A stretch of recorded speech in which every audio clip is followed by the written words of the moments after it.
Neymar জুনিয়রের প্রেমিকার ছেড়ে গেলেও তার ইনজুরি তাকে আর ছেড়ে যায় না। হৃদয় দিয়ে আগলে রাখে পরম যত্ন নিয়ে।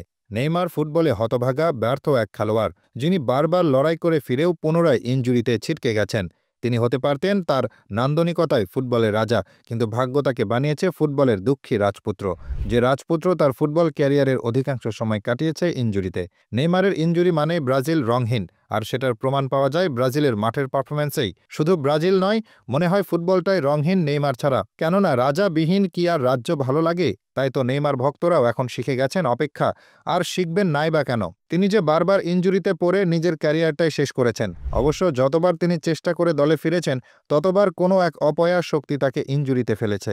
লম্বা সময়ের ইনজুরি কাটিয়ে ১৬ মাস পর ব্রাজিল দলে ফিরেছিলেন নেইমার। মাঠে নামার কথা আগামী সপ্তাহে, কিন্তু কপালপোড়া নেইমারের ভাগ্য আর সহায়ক হল না। ব্রাজিলের হয়ে মাঠে ফেরা আরও দীর্ঘায়িত হয়েছে। বিশ্বকাপ বাছাই পর্বের কলম্বিয়া ও আর্জেন্টিনার বিপক্ষে ম্যাচের দল থেকে ছিটকে গেছেন এই তারকা ফুটবলার। ব্রাজিলের হয়ে তিনি সর্বশেষ ম্যাচ খেলেছেন ২০২৩ সালের অক্টোবরে। সেবার উরুগুয়ের বিপক্ষে ম্যাচে চোট পাওয়ার পর ১ বছরের বেশি সময় তিনি মাঠের বাইরে ছিলেন।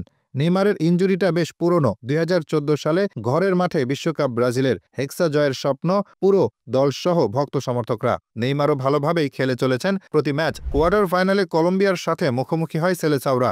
সেই ম্যাচেই নেইমারের ক্যারিয়ারে আসে অন্ধকার এক অধ্যায়। কলম্বিয়ার সাথে সেদিন ম্যাচ জিতলেও নেইমার আনন্দ উল্লাসে করতে পারেননি, বরং স্ট্রেচারে করে মাঠ ছাড়েন কলম্বিয়ার প্লেয়ারের করা অপ্রয়োজনীয় বাজে ট্যাকেলে। সেদিন মেরুদণ্ডে ভয়াবহ আঘাত নিয়ে কাঁদতে কাঁদতে মাঠ ছাড়তে হয় নেইমারকে। এরপর থেকেই তার ইনজুরি শুরু, হারিয়েছেন নিজের চিরচেনা ছন্দ। নেইমারের তার ইনজুরি নিয়ে হতাশায় ভুগতে পারেন, কেননা তার এই ইনজুরির হিসেবে দেখলে আপনি অবাক হবেন। তার চোটের অতীত ইতিহাস ইতিবাচক নয়। পেশাদার ক্যারিয়ারে নেইমার এ পর্যন্ত ৭২৬টি প্রতিযোগিতামূলক ম্যাচ খেলেছেন।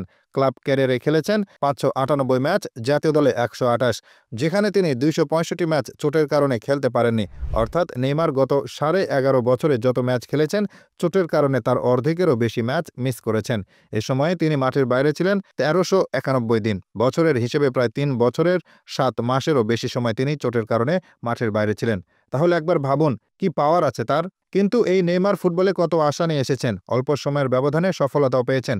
ব্রাজিলের হয়ে ২০১৩ সালে জিতেছেন কনফেডারেশনস কাপ, আছে অলিম্পিক সোনার পদক। এছাড়াও ব্রাজিলের হয়ে খেলেছেন ৩টি বিশ্বকাপ, যেখানে তিনি দলের জন্য নিজের সবটা দিয়েছেন। ক্লাব পর্যায়ে আছে নেইমারের সফলতা। বার্সেলোনার হয়ে খেলেছেন ৪ বছর, জিতেছেন চ্যাম্পিয়ন্স লিগ, লা লিগা, কোপা দেল রে, স্প্যানিশ সুপার কাপ, খেলেছেন সবচেয়ে দামি প্লেয়ার হয়ে পিএসজিতে।